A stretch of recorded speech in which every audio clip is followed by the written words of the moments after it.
Study IQ IAS, आपका selection हमारा mission. नमस्कार दोस्तों, स्टडी IQ देख रहे हैं आप और मैं हूं वरुण जौहरी। जय हिंद जय भारत। नवंबर 2002 दिवाली का दिन था। इस शाम को दिल्ली के अंसल प्लाजा में दो बिजनेसमैन दिल्ली के नीचे उतर रहे थे लिफ्ट से, पार्किंग की तरफ जा रहे थे। नाम था राजेश और निखिलेश। दोनों के हाथ में उनके घर के लिए उन्होंने जो गिफ्ट लिए थे वो थे, साथ में निखिलेश के हाथ में उनकी बेटी के लिए ली हुई बार्बी डॉल थी। अपनी कार की तरफ आगे बढ़ते हैं पार्किंग में। सडनली उन्हें अचानक एक गन शॉट सुनाई देता है। शुरू में उन्हें लगा कि कोई फटाका हो सकता है क्योंकि दिवाली का दिन है, लेकिन अचानक से उनकी नज़र पड़ती है दो लोगों पर जो एक पिलर के पीछे छुपकर लगातार अंधाधुंध फायरिंग कर रहे थे।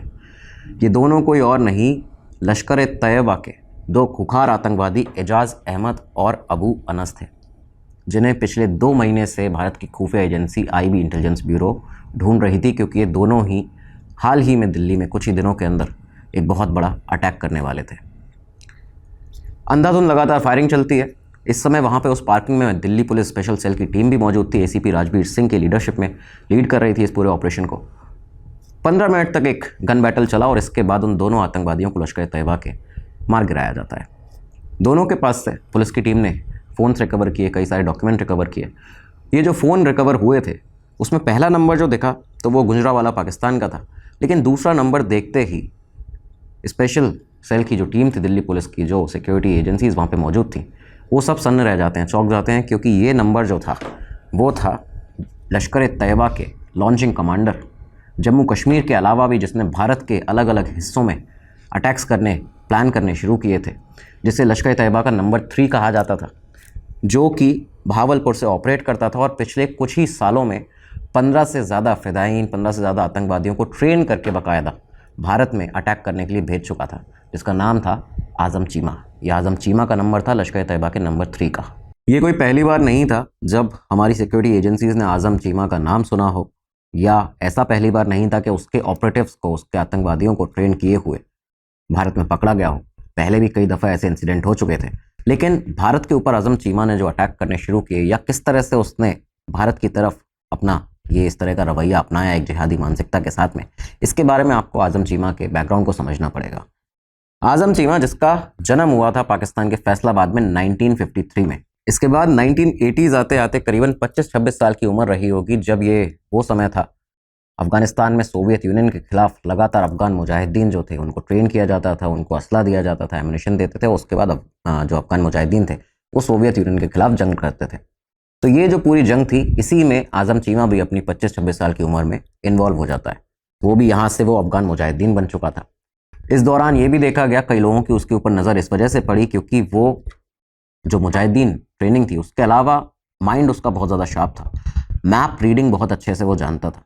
तो ये सारी चीज़ें लगातार यहाँ पे चली। खैर, अफ़गान वॉर का जो आखिरी के कुछ साल आए, तो इस दौरान बताया जाता है कि यही वो समय था जब हाफिज़ सईद, ज़कीउर रहमान लखवी और अब्दुल्ला आज़म ने मिलकर 1986 और 87 के दरमियान ही लश्कर-ए-तैयबा को बनाया था। लश्कर-ए-तैयबा एक आतंकी संगठन को इसी समय बनाया जाता है, और इसके बाद जब अफ़गान वॉर ख़त्म हुई है 1989 के अराउंड, ये वो समय था जब हाफिज़ सईद की मुलाकात पहली दफ़ा हुई थी लाहौर के अंदर आज़म चीमा से। लाहौर में university of engineering and technology में ये मुलाकात बताई जाती है, जहाँ पे इन दोनों की मुलाकात हुई। और हाफिज़ सईद ने तब आज़म चीमा का, क्योंकि वो बैकग्राउंड जानता था कि ये एक बहुत ही अच्छा मैप रीडिंग करता है, अफ़गान मुजाहिदीनों के साथ में लड़ाई भी की इसने हमारे साथ में सोवियत यूनियन के खिलाफ। यहाँ से हाफिज़ सईद ने इसको इन्फ्लुएंस किया, और इस तरह से इन्फ्लुएंस किया था कि तुम्हें लश्कर-ए-तैयबा को ज्वाइन करना है, और वो भी अब तुम्हें जो जिहाद है वो करना है भारत के खिलाफ, कश्मीर सेंटर्ड जिहाद अब तुम्हें करना है। तो यहाँ से आज़म चीमा की एंट्री हुई थी लश्कर-ए-तैयबा में। 1990s की शुरुआत में बताते हैं कि चीमा को लश्कर-ए-तैयबा में एक बहुत ही अलग रोल दिया गया, क्योंकि एक बहुत ही नई बनी हुई विंग थी। नाम था दस्ता मोहम्मद बिन कासिम लश्कर-ए-तैयबा की। इसका इंचार्ज बना दिया जाता है आज़म चीमा को हाफिज़ सईद के द्वारा।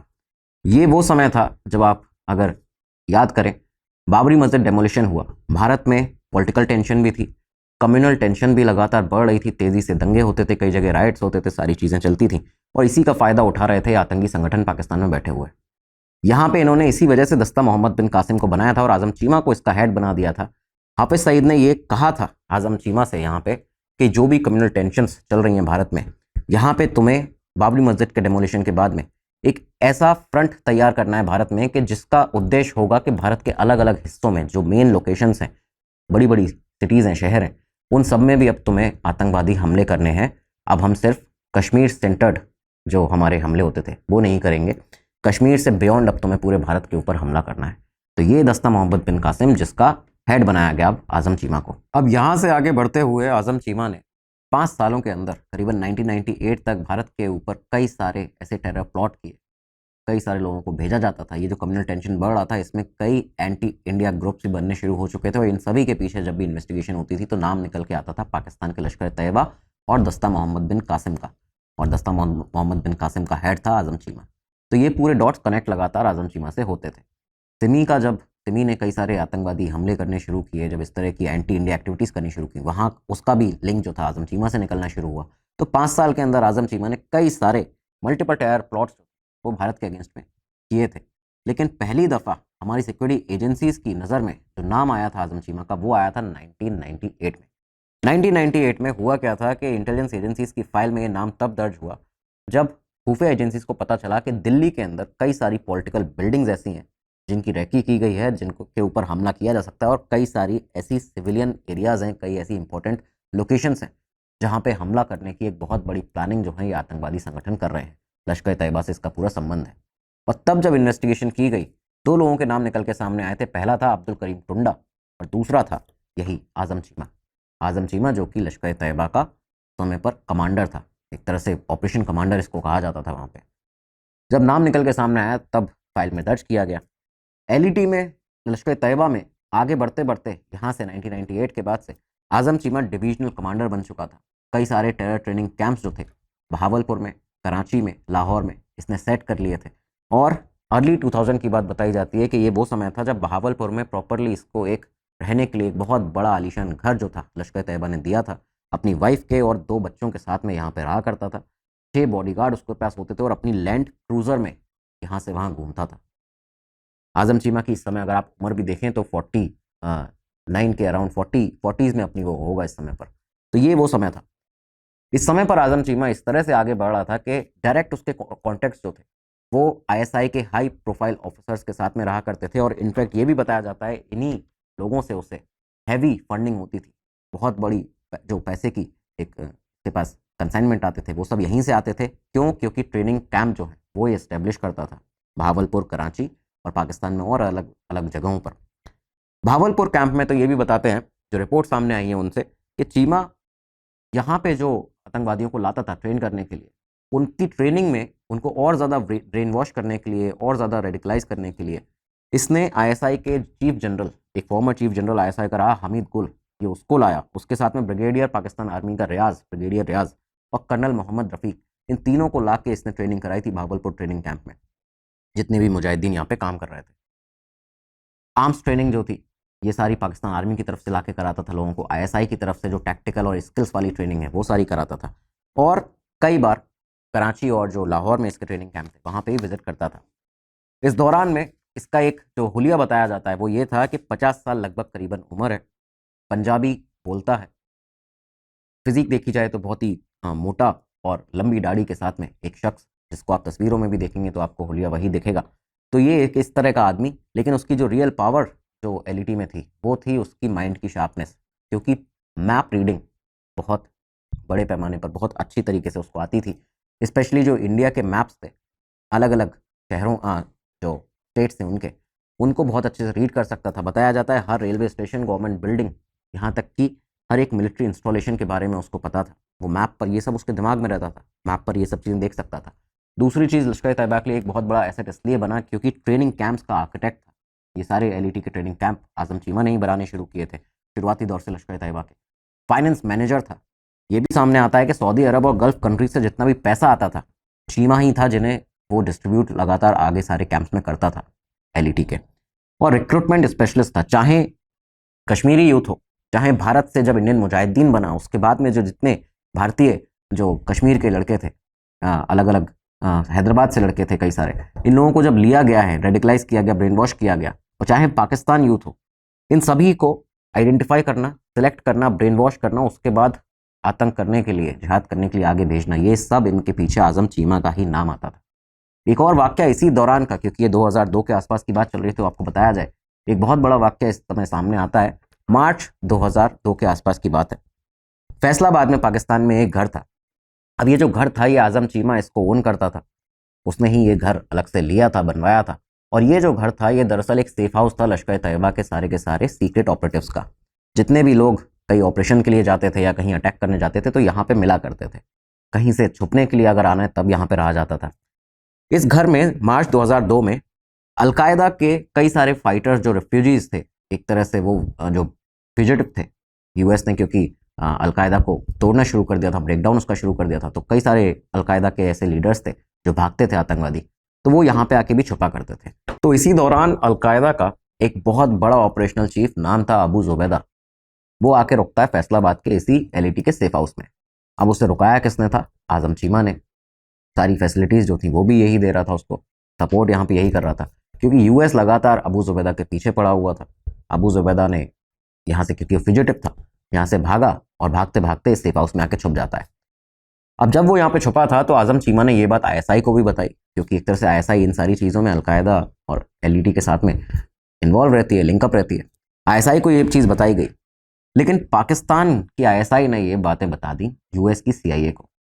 सीआईए के पास जब ये खबर पहुंची कि अबू जुबैदा इस समय लश्कर तैयबा के एक सेफ हाउस में रुका हुआ है, यहाँ एक डील की जाती है, और ये डील रिपोर्ट्स में है दोस्तों, $10 मिलियन की डील की गई, और ये कीमत थी अबू जुबैदा की। आज़म चीमा जिसने उसको पनाह दी थी, उसने ये डील कराई पूरी। अबू जुबैदा को पकड़वाया जाता है फैसलाबाद के सेफ हाउस से। आज़म चीमा ने उसे गिरफ्तार कराया, $10 मिलियन आईएसआई को दिलाए थे, और इसके बाद आज़म चीमा का नाम पाकिस्तान में आईएसआई में एक बहुत बड़े पैमाने पर, बड़े लेवल पर लिया जाने लगा था। अबू जुबैदा को एक तरह से उसने धोखा दिया, लेकिन यहाँ पे अलकायदा का वो दुश्मन भी बनाए अगर देखा जाए तो, लेकिन आईएसआई का एक बहुत बड़ा टॉप एसेट बन चुका था। अब इधर पाकिस्तान में आज़म चीमा का नाम, उसकी पोजीशन लगातार बढ़ती जा रही थी, आईएसआई का टॉप एसेट बन चुका था। लेकिन यही वो समय था 2002-2003 के बाद का, जब भारत में भी खुफिया एजेंसीज जब किसी टेरर एक्टिविटीज़ में संलिप्त व्यक्ति को पकड़ती थी, तो उसका नाम भी लश्कर तैयबा के आज़म चीमा से जाके कनेक्ट होता था। इस तरह के कई वाक़ये सामने आए। बताते हैं 2003 सितंबर के आखिरी कुछ दिनों के बीच में 2 लश्कर तैयबा के इंडियन ऑपरेटिव्स, 2 ऐसे आतंकवादी जो कि भारत से ताल्लुक़ रखते थे, वो वेस्टर्न एक्सप्रेस हाईवे मुंबई के एक जो फ्लाईओवर था उसके नीचे उनकी मुलाकात होती है। इन दोनों में से एक था जिसका नाम था फैजल शेख, मुंबई का एक बिजनेसमैन जो कि 1999 में एलईटी में ट्रेनिंग लेके आया था पाकिस्तान के एक कैंप में, जिसको बनाया था उस कैंप को आज़म चीमा ने ही उसे ट्रेन किया था। तो ये जो फैजल शेख था, मुंबई में आके रहता था, इसने यहाँ पे इस मीटिंग के दौरान में अपने एक बहुत ही क्लोज फ्रेंड, नाम था राहिल अब्दुल रहमान, इसे एक बहुत ही बड़ी रकम दी। और ये रकम क्यों दी गई थी? क्योंकि आज़म चीमा का ये आदेश था फैज़ल को कि ये रकम दो एक ऐसे व्यक्ति को जिससे कि वो गुजरात और महाराष्ट्र में हमारे एलईटी के कैडर के लिए करीबन 15 ऐसे लड़के होंगे जिनके लिए पासपोर्ट्स अरेंज करेगा, जिनके लिए टिकट्स अरेंज करेगा। वो लोग उन फर्जी पासपोर्ट पर पाकिस्तान आएंगे, उनको ट्रेनिंग दी जाएगी, उसके बाद भारत में जाके हमले करेंगे। ये जो पूरा एक प्लॉट था, ये इनका पूरी प्लानिंग थी आज़म चीमा की। लेकिन इसी साल 2003 में नवंबर के महीने में इन दोनों में से एक को पकड़ लिया जाता है हमारी सिक्योरिटी एजेंसीज़ के द्वारा, और उसके बाद ये जो पूरा इनका प्लॉट था वो एक्सपोज हुआ था। तब सिक्योरिटी एजेंसीज़ को पहली बार नाम सामने दूसरी बार एक तरह से आया एक बहुत बड़े टेरर प्लॉट में आज़म चीमा का। 2004 में अगले ही साल इंटरपोल ने आज़म चीमा के खिलाफ रेड कॉर्नर नोटिस इशू किया, ये बताते हुए किया कि illegal arms and explosives Bharat में ट्रैफिक करने के लिए गुजरात एरिया से ये आज़म चीमा इसके लिए जिम्मेदार है। तो इंटरपोल रेड कॉर्नर नोटिस के लिए इशू किया गया। उसके अगले साल मई 2005 में यूनाइटेड नेशंस की जो अलकायदा तालिबान सैंक्शन कमेटी है, रिजोल्यूशन 1267, उन्होंने यहाँ पे इसका अपनी उस कमेटी में यहाँ पे नाम ऐड किया आज़म चीमा का। तो दुनिया ये जानती थी कि आज़म चीमा एक बहुत खुखार और बहुत बड़ा आतंकवादी है, एलईटी का लश्कर तैयबा का, लगातार भारत को टारगेट करता है। इस दौरान एक और आतंकवादी था जो गिरफ्तार हुआ था, नाम था मोहम्मद रफ़ी शेख। ये वो मोहम्मद रफ़ी शेख था जिसने जम्मू कश्मीर के अंदर श्रीनगर में और जम्मू का जो बस स्टैंड है वहाँ पे बहुत बड़ा आतंकवादी हमला करने का एक प्लान किया था। उसने बस स्टैंड पर एक ब्लास्ट भी किया था। इसको जब पकड़ा गया जम्मू कश्मीर पुलिस के द्वारा, तब इसने बताया था आज़म चीमा के बारे में, उसकी पर्सनल, उसके ट्रेड्स के बारे में, उसकी प्रोफाइल के बारे में। और यही वो व्यक्ति था जिसने कहा था कि उसके पास एक लैंड क्रूज़र है और पिछले 5-6 साल से वो लगातार यहाँ पे घूमता है लैंड क्रूजर में 6 बॉडीगार्ड्स के साथ पाकिस्तान के अंदर। उसको बहुत बड़ी पोजीशन दी गई है, सर्विलांस एंड इंटेलिजेंस चीफ है वो लश्कर तैयबा का। तो यहाँ से भी आजम चीमा का नाम निकल के सामने आया। अगला साल आया मई 2006। अब ये साल बहुत एक तरह से बड़ा होने वाला था। इस दौरान ही औरंगाबाद आर्म्स केस हुआ था, आप सभी को अगर याद हो। आजम चीमा का यहाँ पे नाम की फेलिसिटेटर के तौर पर निकल के सामने आया था कि यही वो था जो इसका पूरा मास्टरमाइंड था। दरअसल हुआ क्या था कि 2006 मई के महीने में महाराष्ट्र पुलिस ने लश्कर तैयबा के 3 ऑपरेटिव्स को पकड़ा, 3 ऐसे आतंकवादियों को पकड़ा जिनके पास से एक बहुत बड़ा कंसाइनमेंट आर्म्स एंड एम्यूनिशन का उसको सीज किया गया था। ये कंसाइनमेंट था जिसमें 10 AK-47 rifle, 2000 round ammunition, 40 magazine और करीबन 30 किलोग्राम RDX था। अब ये पकड़ा गया औरंगाबाद में। इसके बाद सेम इसी साल कुछ ही दिन के अंतर पे, 2 से 3 दिन के अंतर पे ही 8 मई 2006 को नई दिल्ली में, देश की राजधानी में, LET के फिरोज अब्दुल लतीफ घसवाला को पकड़ा जाता है उसके 4 ऑपरेटिव्स के साथ में, 4 और एसोसिएट्स के साथ में। ये भी LET से ताल्लुक़ रखता था, आजम चीमा से ताल्लुक़ रखता था। और यहाँ पे इनके पास से, इस पूरे गिरोह के पास से, LET के इन आतंकवादियों से 4 किलोग्राम RDX, डेटोनेटर्स, 50,000 रुपये बरामद हुए। जब इन सबसे इंटेरोगेशन की गई सिक्योरिटी एजेंसीज के द्वारा, दिल्ली पुलिस ने ऑफिशियल अपने स्टेटमेंट में बताया कि आजम चीमा को हम रिस्पॉन्सिबल बताते हैं इसमें, क्योंकि उसी का नाम निकलकर सामने आया है। पाकिस्तान से जो एक्सप्लोसिव्स और आर्म्स हैं उनका ट्रांसशिपमेंट ये गुजरात बॉर्डर के थ्रू भारत में एंटर कराता है। ये एक पूरा नेक्सस आउट हुआ। लेकिन ये जब चीज़ें सामने आई थी तो हमारी सिक्योरिटी एजेंसीज के बीच में एक बातचीत लगातार ये चलने लगी थी कि इतना बड़ा कंसाइनमेंट जिसमें RDX भी है, 10 AK-47 राइफल्स हैं, तमाम असला बारूद है, ये आके भारत में लगातार इसी समय पर क्यों भेजा जा रहा है? तो जवाब साफ था कि आजम चीमा इसी साल में एक बहुत बड़े आतंकी हमले को अंजाम देने वाला था भारत में। दरअसल 3 महीने पहले ही फरवरी 2006 में बहावलपुर के अंदर पाकिस्तान में आजम चीमा के घर के अंदर एक मीटिंग हुई और उस मीटिंग में आजम चीमा ने एक प्लान बनाया था कि अब हिंदुस्तान के सबसे बड़े शहर, सबसे इंपॉर्टेंट शहर मुंबई को टारगेट किया जाएगा और उसमें भी मुंबई की लाइफलाइन को, यानी कि लोकल ट्रेन्स को। यहाँ से ये पूरा जो टेरर प्लॉट था ये बनाना आजम चीमा ने शुरू कर दिया था। और इसके लिए आजम चीमा ने फैजल शेख को, उसके मुंबई के उस आतंकवादी ऑपरेटिव को 1,80,000 रुपये दिए थे सिर्फ रिक्रूटमेंट के लिए कि किन किन लोगों को तुम्हें इंडियन मुजाहिदीन के या बाकी लोग जो सिमी से ताल्लुक़ रखते हों उन आतंकवादियों को कैसे यहाँ से सिलेक्ट करना है, कैसे रिक्रूट करना है। 1,80,000 रुपये इसके लिए दिए गए फैजल को। इसके अलावा और पैसा दिया गया लॉजिस्टिकल सपोर्ट के लिए। ये सारा पैसा जो था बताया जाता है कि सऊदी अरेबिया और गल्फ कंट्रीज से आता था। और यहाँ से पूरा ये रोटेशन किस तरह से करते थे कि दरअसल लश्कर तैयबा की एक तरह से मिलिटेंट फंडिंग ऑर्गेनाइजेशन एक और थी, नाम था अल रहमत ट्रस्ट। अल रहमत ट्रस्ट एक ऐसा फ्रंट था जो कि चैरिटी के नाम पे खुद को ऑफिशियली दिखाता था, लेकिन असल में ये मिलिटेंट फंडिंग नेटवर्क था। यहीं से ये पैसा पूरा गल्फ कंट्रीज़ के थ्रू होते हुए आता था किसके पास? लश्कर तैयबा के पास। और यही पूरा पैसा यूज़ हुआ है 2006 के मुंबई टेरर अटैक में, 2008 के 26/11 के हमले में। तो खैर यहाँ से ये पूरा पैसा आता था, आजम चीमा ने ये पैसा दिया।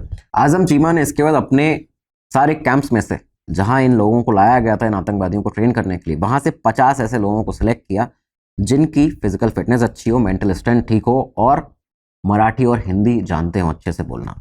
यहाँ से इन्हें सिलेक्ट किया जाता है। 7 अलग अलग ग्रुप्स में बांटा गया। हर एक ग्रुप में 2 से 3 लोग रखे गए थे और इसके बाद इन 7 ग्रुप्स को, हर एक ग्रुप को एक अलग जो लोकल ट्रेन स्टेशन था मुंबई का, वो दे दिया गया कि यहाँ तुम्हें टारगेट करना है। यहीं से आजम चीमा ही था वो जिसने पूरी ट्रेनिंग दी इन लोगों को कैसे बॉम्ब को बनाना है। और ये जो आपने उस समय सुना हो कुकर बॉम्ब, RDX को कुकर के अंदर डाल के, ब्रीफकेस के अंदर डाल के रख दिया जाता जिससे कि किसी की भी नज़र उस पर ना पड़े, किसी को भी शक ना हो। इसी तरह के जो कुकर, प्रेशर कुकर बॉम्ब होते थे, इन्हीं को यूज़ किया गया था 2006 मुंबई ट्रेन ब्लास्ट में। ये सारे इन बॉम्ब को बनाने की ट्रेनिंग आजम चीमा ने दी।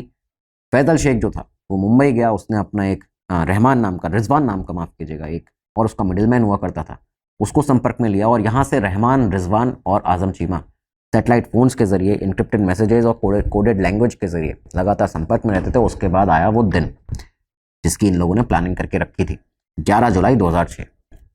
महज 11 मिनट के अंदर 7 बहुत बड़े ब्लास्ट होते हैं मुंबई की लोकल ट्रेन्स में।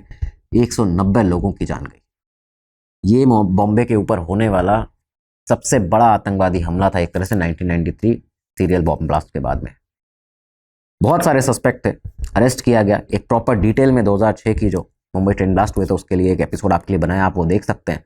बहुत सारे अरेस्ट हुए थे, लंबी इन्वेस्टिगेशन चली थी। एक अरेस्ट हुआ था सोहेल शेख का, जिसका जो कन्फेशन था वो बहुत ही क्रूशियल बना, क्योंकि वो आतंकवादी था जिसने बताया इन्वेस्टिगेटर्स को कि आज़म चीमा मेरा डायरेक्ट बॉस था। उसी ने ट्रेनिंग दी थी सभी को, उसी ने प्लान किया था। आईएसआई के बड़े बड़े ऑफिसर्स को बुलाता था हमें लेक्चर देने के लिए अपने ट्रेनिंग कैंप्स में, और यहाँ से इस तरह से उसने इन लोगों को सिलेक्ट किया था। ये सारी चीज़ें बता दी थी सोहेल शेख ने। 2037 विटनेस थे जिनको पूरी तरह से एग्जामिन किया गया। 10,617 पेज की एटीएस ने अपनी जो चार्जशीट थी वो फाइल की। कंक्लूजन सामने यही था कि आज़म चीमा जो है वो मास्टरमाइंड है, लेकिन एक बहुत बड़ी प्रॉब्लम थी कि आज़म चीमा पाकिस्तान में था, उसका एक्सट्रेडिशन नहीं किया जा सकता था, और पाकिस्तान ने कभी भी ये मानने से हमेशा इनकार ही किया है, कभी उसने माना ही नहीं कि आज़म चीमा पाकिस्तान में है। तो भारत के ऊपर उस दौरान किए गए सबसे बड़े हमले के बाद आज़म चीमा का एक दर्जा जो था लश्कर तैयबा में वो बढ़ चुका था। उसके पास अब उसका एक डेप्यूटी आ चुका था, मोहम्मद अलियास मुजम्मिल। मुजम्मिल जो था गुजरावाला से ताल्लुक़ रखता था, बाद में एक बहुत बड़ा एलईटी का कमांडर बना है, इस समय पर भी एलईटी को संभाल रहा है। चीमा जब जब अवेलेबल नहीं होता था आज़म चीमा, तो मुजम्मिल को अपना काम देता था, उसका डेप्यूटी था। 2007 के बाद ये देखा गया कि आज़म चीमा को लश्कर में बहुत बड़ी जो पोजीशंस थी वो दी गई। उसको chief of transnational operations and intelligence wing बनाया गया। अब वो जो फील्ड पे ट्रेनिंग थी लड़कों की वो नहीं करता था जो आतंकवादी होते थे उनकी। अगला साल आया 2008, ये भी खबर आई कि आज़म चीमा को अपॉइंट किया गया है operations adviser to ज़कीउर Rahman Lakhvi.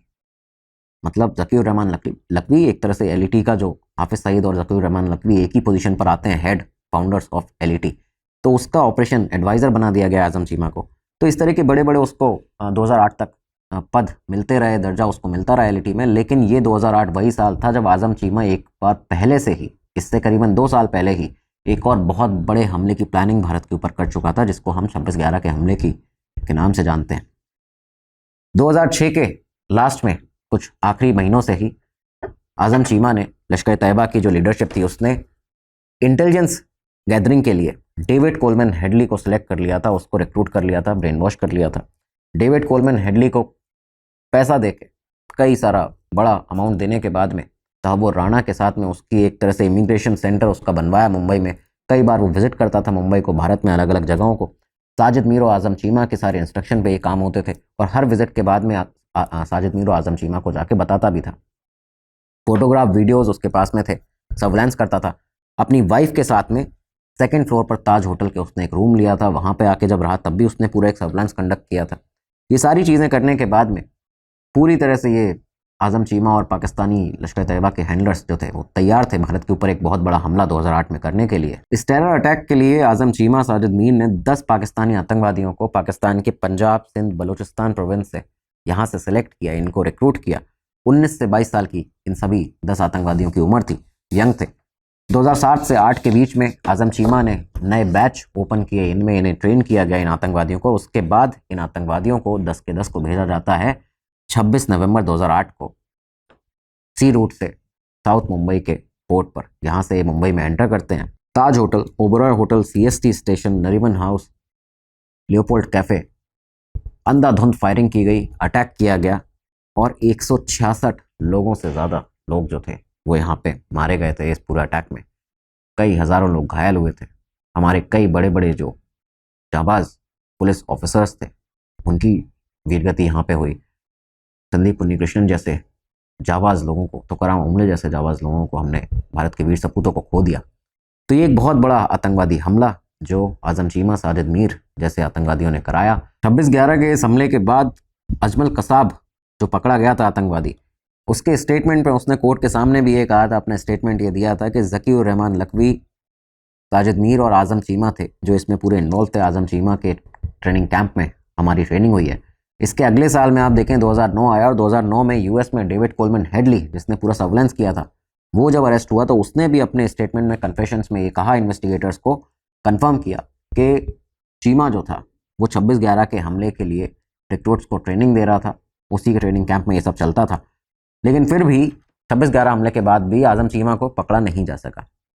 Reason वही था कि वो पाकिस्तान में था, एक्स्ट्राडिशन उसका इम्पॉसिबल था। अब साल 2009 से ये देखा जाने लगा कि चीमा जो था उसकी तबीयत ख़राब होने लगी। बताते हैं उसको डायबिटीज़ थी, बीमार रहता था। उसके बीमार रहने की वजह से कई सारे ऑपरेशंस थे जिनके ऊपर इफेक्ट पड़ता था।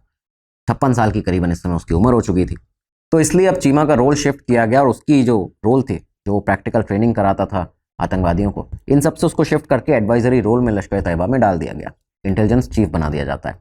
उसका जो रोल था वो दिया गया मुजम्मिल भट्ट को, जो कि आज़म चीमा का डेप्यूटी हुआ करता था, उसके साथ में अबू अल कामा को, एक बहुत ही खुकार आतंकवादी। चीमा के ऑपरेशनल जो ड्यूटीज़ थी वो अब ये लोग हैंडल करने लगे।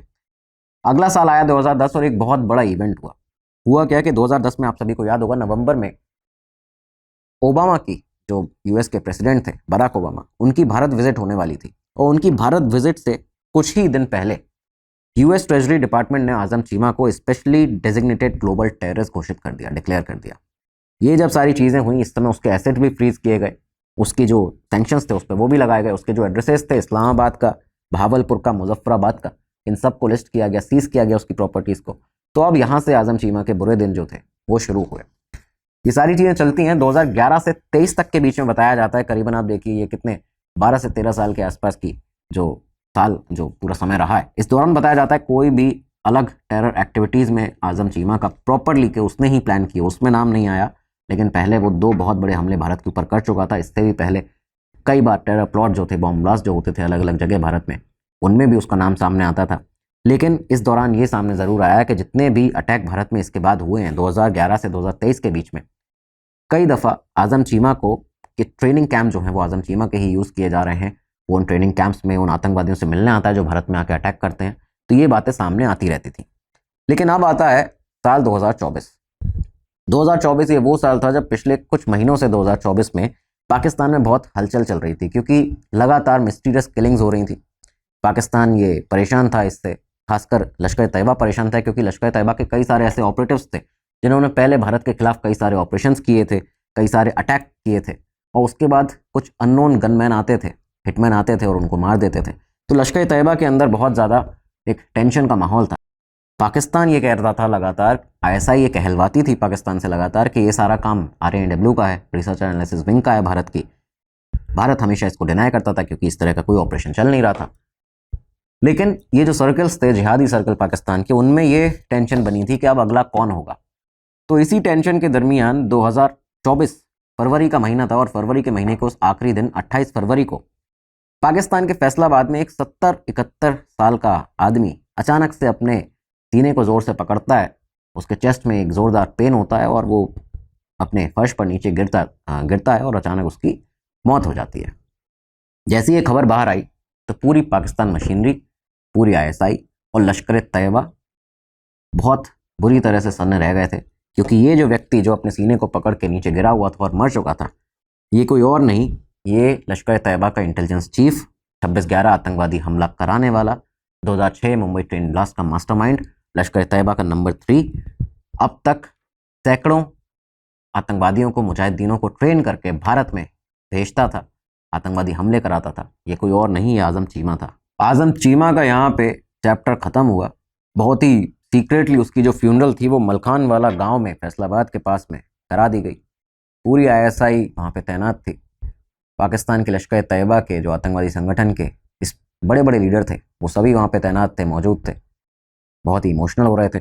आज़म चीमा का चैप्टर ख़त्म हो चुका था। ऑफिशियल कॉज जो बताया गया पाकिस्तान में, वो बताया गया कि नेचुरल हार्ट अटैक था। लेकिन पाकिस्तानी जिहादी सर्कल्स के अंदर, खासकर न्यूज़ में पाकिस्तान की, इस तरह की बातें सामने आ रही थी कि सच में ये कोई हार्ट अटैक था या फिर किसी RANW के अननोन मैन ने कोई इंजेक्शन आज़म चीमा को आखिरी समय पर दिया था।